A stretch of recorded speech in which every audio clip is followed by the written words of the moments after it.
Hello friends, स्वागत है आपका आपके अपने चैनल सोनी स्टोरी पर। एक दिन एक बार एक बेटा जिसका नाम गोपाल था, वह अपने माता पिता से बहुत प्यार करता था। एक दिन गोपाल अपने पिताजी को एक अच्छे रेस्टोरेंट में खाना खाने के लिए लेकर गया। खाना खाते समय उसके पिताजी के कपड़ों पर खाना गिर गया और यह बार बार हुआ।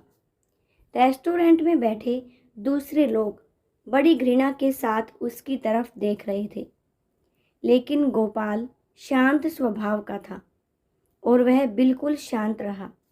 खाने के बाद गोपाल बिना किसी शर्म के अपने पिताजी को वॉशरूम में ले गया।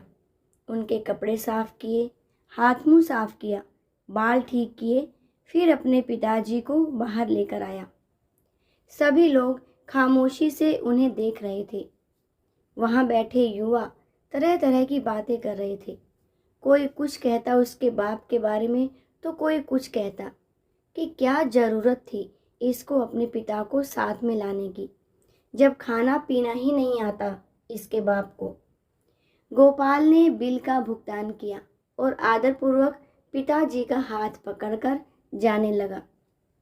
तभी डिनर कर रहे एक अन्य बुजुर्ग ने उसे आवाज़ दी और पूछा, बेटा, क्या तुम्हें नहीं लगता कि यहाँ अपने पीछे तुम कुछ छोड़ कर जा रहे हो? उसने जवाब दिया, नहीं सर, मैं कुछ भी छोड़कर नहीं जा रहा। बुजुर्ग ने कहा, बेटे, तुम यहाँ हर किसी पुत्र के लिए शिक्षा, सबक और हर किसी पिता के लिए एक उम्मीद छोड़कर जा रहे हो। दोस्तों, आमतौर पर हम लोग अपने बुजुर्ग माता पिता को अपने साथ बाहर ले जाना पसंद नहीं करते और कहते हैं कि आप बाहर जाकर क्या करोगे, आपसे चला तो जाता नहीं और ना ही कुछ खाया पिया जाता है, आप घर में ही रहो। लेकिन क्या आप भूल गए कि जब आप छोटे थे, ठीक तरह से खाया पिया भी नहीं जाता था, तब माता पिता ही आपको अपनी गोद में बिठाकर बाहर घुमाने लेकर जाते थे, अपने हाथों से खाना खिलाते थे।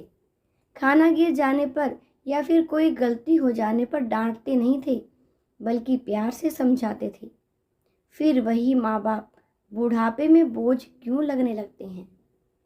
माँ बाप भगवान का ही तो रूप है। इनकी सेवा करो, इनकी कदर करो। खुशियों से भरा है वो संसार जिसमें ताउम्र हो माँ बाप का प्यार।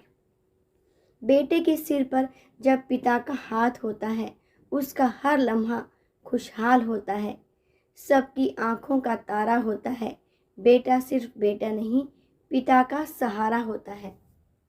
वो हमें पानी देकर खुद पसीने से नहाते हैं, हमारी मुस्कान देखकर अपना दर्द भूल जाते हैं, हमारे सपने हो पूरे इसलिए वो काम पर जाते हैं। वो इंसान नहीं आम जो पिता कहलाते हैं। इसी के साथ आपसे विदा लेती हूँ। फिर से मिलते हैं किसी नए दिन, किसी नई वीडियो के साथ। धन्यवाद।